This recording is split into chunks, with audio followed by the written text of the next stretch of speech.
olho na fronteira. Na região oeste, a segurança está sendo reforçada para combater o crime organizado. Na divisa com a Argentina, o problema maior são os casos de contrabando e o tráfico internacional de drogas. A imprudência que faz aumentar o número de mortes nas estradas. Imagens postadas na internet mostram motoristas arriscando a própria vida e a de outros condutores. Eleições 2014, Tribunal Regional Eleitoral de Santa Catarina recebe mais de 500 pedidos de registro de candidaturas. Para o governo do estado, são 8 candidatos, mas os pedidos ainda serão analisados pela Justiça Eleitoral. Para manter o ritmo no esporte, os amistosos dos times catarinenses durante a reta final da Copa do Mundo. O Band Cidade desta segunda-feira já está no ar.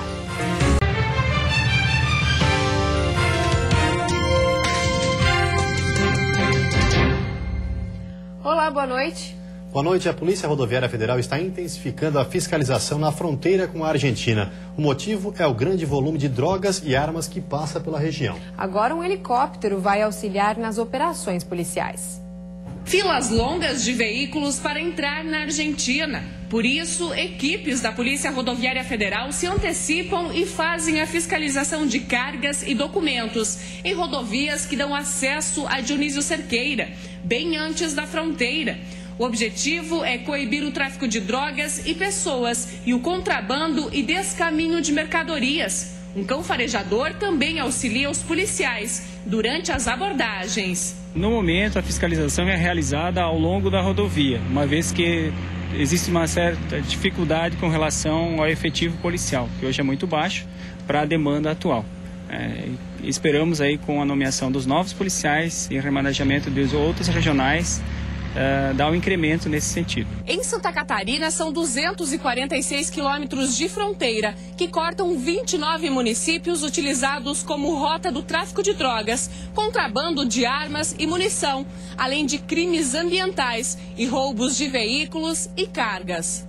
De acordo com a Polícia Rodoviária Federal, devido à longa extensão, ao grande fluxo de veículos e à localização, a falta de efetivo dificulta a fiscalização nas áreas de fronteira. Para auxiliar nas operações, um novo posto da Polícia Rodoviária Federal deve ser inaugurado em agosto no município de Guaraciaba, no extremo oeste do estado. Essa nova estrutura ela conta com um pátio cercado, pátio para recolhimento de veículos, um heliponto, uma grande área operacional, inclusive com uma parte uma cobertura na parte da frente dessa unidade, que possibilita aí a fiscalização em dias de chuva, nevoeiro ou em qualquer condições climáticas. Conta também com um canil regional, que estará junto a essa unidade instalada. Para reforçar a segurança na área de fronteira, a Polícia Civil ganhou um helicóptero modelo Esquilo B2, adquirido no valor de 4,5 milhões de reais, custeados pelos governos estadual e federal. O helicóptero ficará aos cuidados da Polícia Civil de Chapecó, onde foi instalada uma unidade aérea. O equipamento também dará apoio nas operações de combate ao tráfico de drogas, auxílios humanitários e reforço na segurança pública do oeste catarinense. Todas as mercadorias apreendidas nestas ações serão encaminhadas para a Receita Federal de Dionísio Cerqueira. E a Polícia Militar desencadeou na manhã de hoje uma operação de combate ao tráfico de drogas num dos principais morros da capital. 16 mandados de prisão estão sendo cumpridos. 150 homens da Polícia Militar, do Batalhão de Choque e do BOPE ocuparam o Morro do Horácio, em Florianópolis, às 5 horas da manhã. Na comunidade, eles cumpriram 7 dos 16 mandados de prisão que haviam sido expedidos. Entre os presos está o traficante conhecido como Deco, que seria o chefe do tráfico na região. A operação foi bem sucedida, nós conseguimos cumprir 7 pessoas foram presas, e todos os mandados de busca e apreensão foram bem sucedidos. A operação no Morro do Horácio deve continuar nos próximos dias. A polícia vai manter bases fixas e guarnições móveis na comunidade para tentar cumprir os outros 11 mandados de prisão que estão em aberto. O objetivo da operação é desmantelar o tráfico de drogas na região. As equipes tomaram todo o terreno, não teve confronto, os nossos objetivos foram alcançados em cima dos mandados de prisão. Essa operação ela não vai só acontecer em Florianópolis, mas vai acontecer em todo o estado de Santa Catarina. Segurança reforçada. O policiamento será intensificado no centro de Balneário Camboriú para evitar atos de vandalismo durante as comemorações da Copa do Mundo. A Avenida Atlântica, em Balneário Camboriú, deve receber milhares de torcedores na noite desta terça-feira. Isto é claro, se o Brasil passar pelo adversário na semifinal da Copa do Mundo. A beira-mar é um dos locais preferidos dos moradores e turistas para a comemoração. Mas para que a festa não se transforme em bagunça, a Polícia Militar deve direcionar pelo menos 25 soldados para a região. Guardas municipais e agentes de trânsito também compõem a operação. O reforço no policiamento foi necessário devido aos atos de vandalismo que aconteceram durante as comemorações dos primeiros jogos. Torcedores gravaram um vídeo de uma destas confusões e as imagens foram postadas na internet.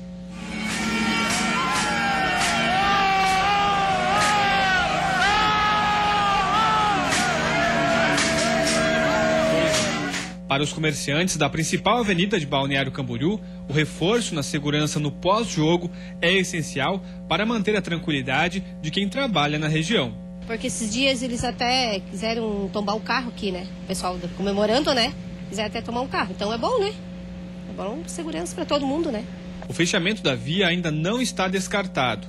A decisão vai depender do número de torcedores na avenida. Aproveito para solicitar às pessoas que não querem, se o Brasil vencer, que não querem pegar engarrafamento, não queiram, vai ficar complicada com certeza, mesmo diante da nossa atuação, para não conter o trânsito, vai ficar muito complicada a região, tanto da Avenida Brasil, mas principalmente a Avenida Atlântica, entre a 1500 e Alvin Bauer. Então, quem não tiver paciência no trânsito, não siga para essa localidade, pelo menos até 3 horas mais ou menos após o jogo.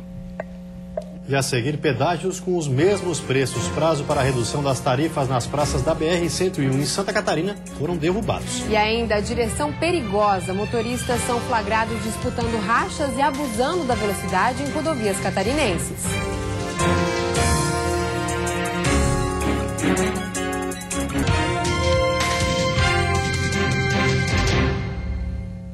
Foi transferido para Lages o jovem de 22 anos que foi atingido por uma descarga elétrica de 14.000 volts em Joaçaba.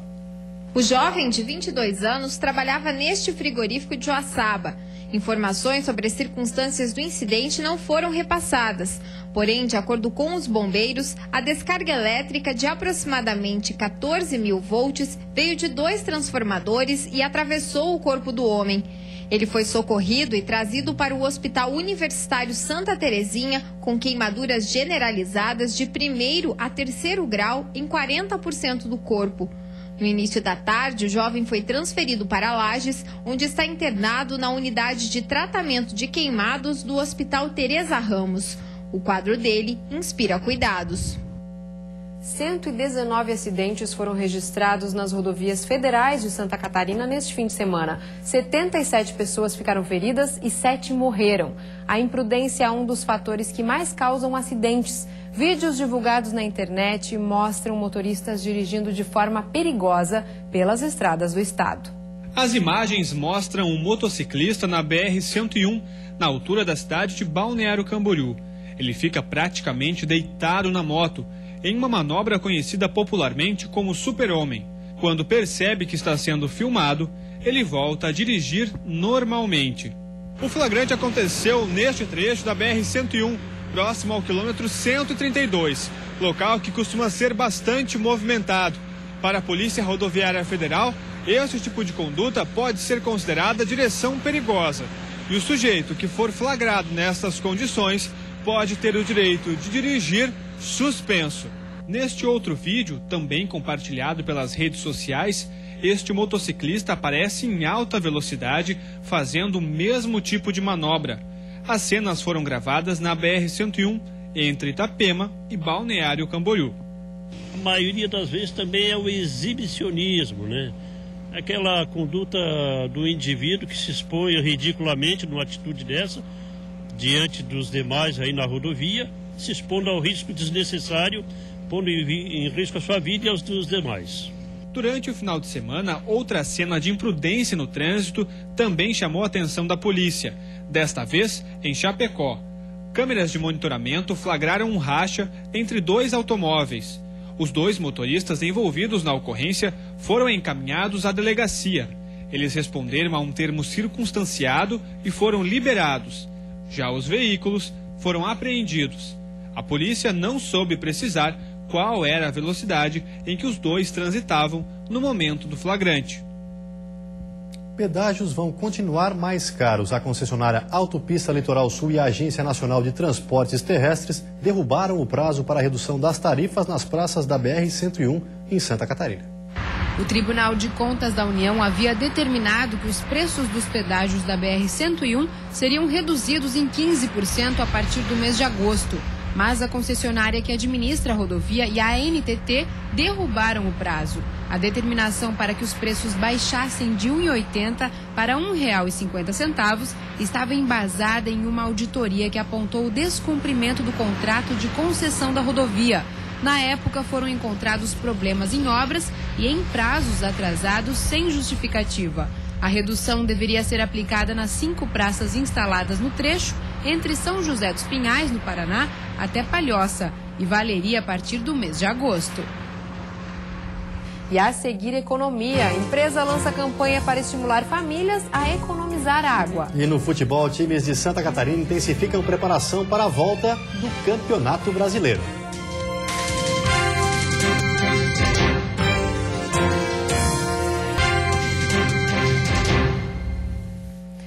As lâmpadas incandescentes, aquelas de luz amarela, não estão sendo mais produzidas no Brasil. Elas também não poderão mais ser importadas. Por isso, o consumidor vai ter que começar a mudar o hábito na hora da compra. Em casa, o consumidor já começou a mudar o hábito. Eu optei pelas outras lâmpadas, né? E é considerável o consumo de energia. É bem mais econômico. Bem mais econômico. Apesar de serem um pouco mais caras, as chamadas lâmpadas fluorescentes são mais econômicas e por isso vem ganhando o consumidor. Mas ainda há quem prefira as lâmpadas em mudar, já que desde a última semana elas deixaram de ser produzidas no país. Porque se você for pegar uma lâmpada fluorescente compacta e essa incandescente e for comparar as duas, eu posso tirar uma incandescente de 60 watts, colocar uma de 15 watts de fluorescente e vai iluminar o mesmo tanto naquele ambiente. Como também a questão da durabilidade. Uma lâmpada incandescente, ela dura em torno de 1000 horas. A fluorescente compacta é 8000 horas. As lâmpadas incandescentes de 60 watts também não serão mais importadas. As lâmpadas que já foram produzidas poderão ser vendidas até junho de 2015 e a substituição por outros modelos será gradativa até 2016.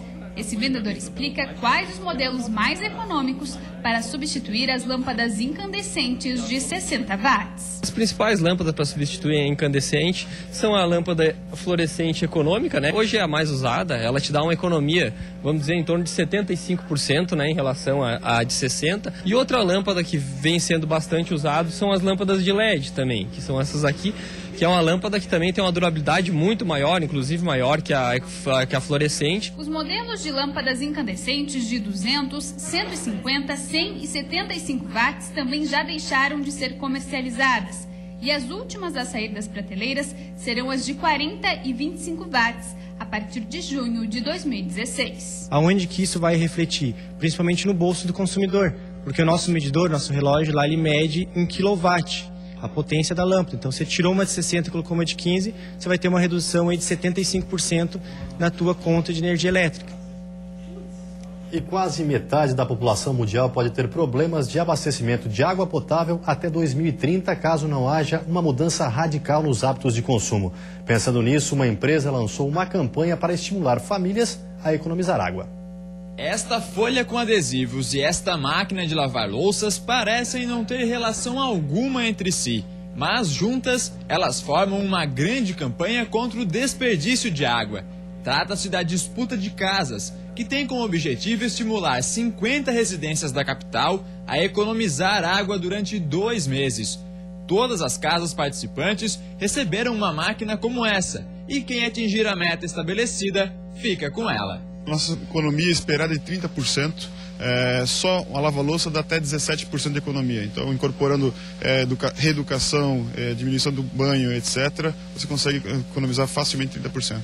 Mas não é só isso que o pessoal vai receber. A experiência nessa casa, onde moram 7 estudantes, foi muito além do simples fato de ganhar o prêmio. Além de usar a máquina para lavar a louça, o pessoal aqui da casa ainda recebeu dicas dos organizadores do concurso através dessa cartilha para economizar ainda mais água. E deu certo. A conta deles, que antes chegava a quase R$300, hoje não passa de 100. Primeiro mês, o próprio pessoal da disputa de casas enviou um e-mail falando que a economia foi em torno de 65%, com relação ao mesmo mês do ano anterior. Nessa casa, o desperdício de água foi praticamente zerado. Deixar torneiras ou chuveiros ligados passou a ser um sacrifício para a Maísa, que vê a vitória do concurso como um objetivo secundário. No começo, confesso, foi mais pela disputa em si, mas com a série de dicas que eles deram pra gente ao longo desse tempo todo, mudaram os nossos hábitos e a conscientização como um todo.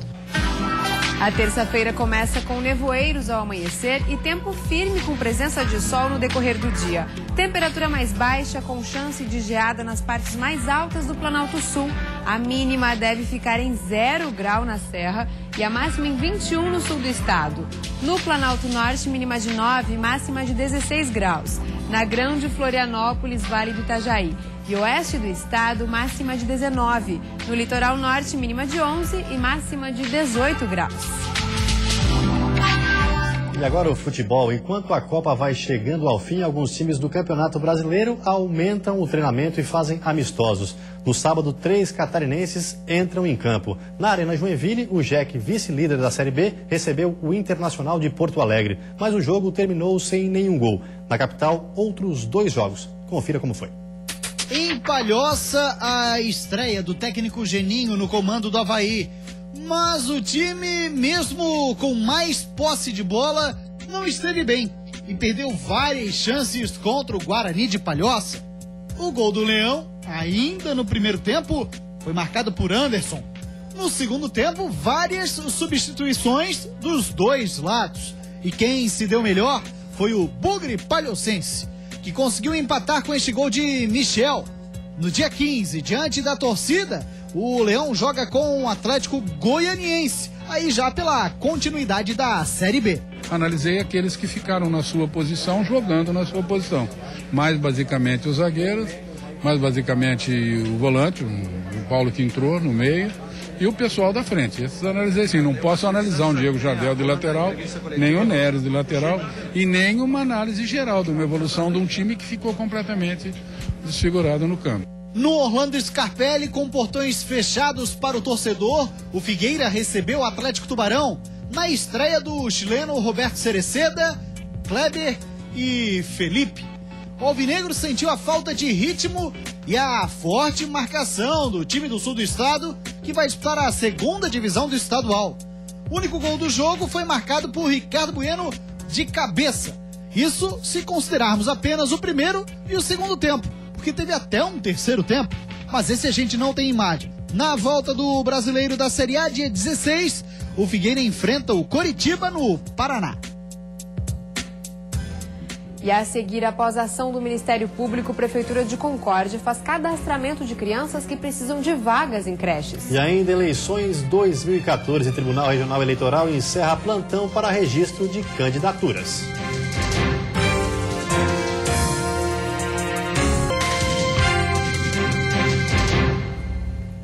Depois de uma ação do Ministério Público, a Prefeitura de Concórdia, no Meio Oeste, decidiu fazer um cadastro das crianças que precisam de vagas nas creches do município. O censo será feito no período de 8 a 22 de julho e serão cadastradas crianças de 0 a 5 anos de idade. Os pais interessados em vagas também vão poder fazer sua inscrição nos centros de educação infantil. Após receber muitas reclamações, o Ministério Público determinou que o município faça esse levantamento e que crie vagas em quantidade suficiente para atender a demanda. Caso contrário, já foi estabelecida uma multa. Nessa mesma decisão liminar, o juízo fixou uma multa de R$500 por criança não atendida e também fixou uma medida de custeio pelo município para que essas crianças sejam atendidas nas escolas particulares aqui de Concórdia. Em maio de 2011, o município de Concórdia assinou um termo de ajuste de conduta proposto pelo Ministério Público. O prazo estabelecido seria até dezembro de 2013, mas, segundo a promotoria, o acordo não foi cumprido. A Prefeitura de Concórdia justificou que a falta de vagas foi ocasionada pelo atraso em 3 obras de centros municipais de educação infantil e deverá regularizar a situação até o primeiro semestre de 2015, onde 300 novas vagas devem ser criadas para atender a demanda no município. Eleições 2014. 8 candidatos devem concorrer ao cargo de governador de Santa Catarina e 7 ao Senado, mas os pedidos ainda serão julgados pelo Tribunal Regional Eleitoral. 580 pedidos de registro de candidaturas foram realizados em Santa Catarina. 120 requisições são para deputado federal, 423 para deputado estadual e 7 para o Senado. O governo catarinense deve ser disputado por 8 candidatos: Afrânio Bopré, do PSOL, Cláudio Vinhati, do PT, Eupídio Neves, do PRP, Gilmar Salgado, do PSTU, Janaína Deitos, com a coligação Coragem e Compromisso a Santa Catarina, Raimundo Colombo tentará a reeleição, além de Marlene Socas, do PSB, e Paulo Bauer, com a coligação Muda Brasil, Muda Santa Catarina. Para transformarem em registros definitivos, o Tribunal Regional Eleitoral vai julgar os pedidos até o dia 21 de agosto. Mas os candidatos já podem iniciar a propaganda eleitoral, que passou a ser permitida neste fim de semana. Já as regras para propagandas em rádios e TVs serão definidas no fim do mês. O horário obrigatório gratuito vai do dia 19 de agosto até o dia 2 de outubro. Agora, no final de julho, é que os partidos e as emissoras vão ser reunidos para ser definidos os tempos de cada partido e as regras da transmissão. De acordo com o Tribunal Regional Eleitoral de Santa Catarina, até o fim desta semana, os partidos políticos e candidatos ainda podem impugnar o registro dos concorrentes caso apresentem motivos. Com a denúncia, os juízes avaliarão se o pré-candidato pode efetivar a candidatura e concorrer ao pleito. Os eleitores em todo o país vão às urnas eleger em outubro deste ano o próximo governador, os senadores, deputados federais e estaduais. E antes de encerrarmos, uma olhadinha no trânsito da capital. Aí você acompanha ao vivo imagens das pontes Colombo Salles e Pedro Ivo Campos que ligam a ilha ao continente. Movimento intenso nos 2 sentidos, tanto para quem sai de Florianópolis, tanto para quem acessa a ilha. Agora, na capital, 15 graus. E vem aí o Jornal da Band. Uma ótima noite para você. Boa noite e nós voltamos na quinta-feira.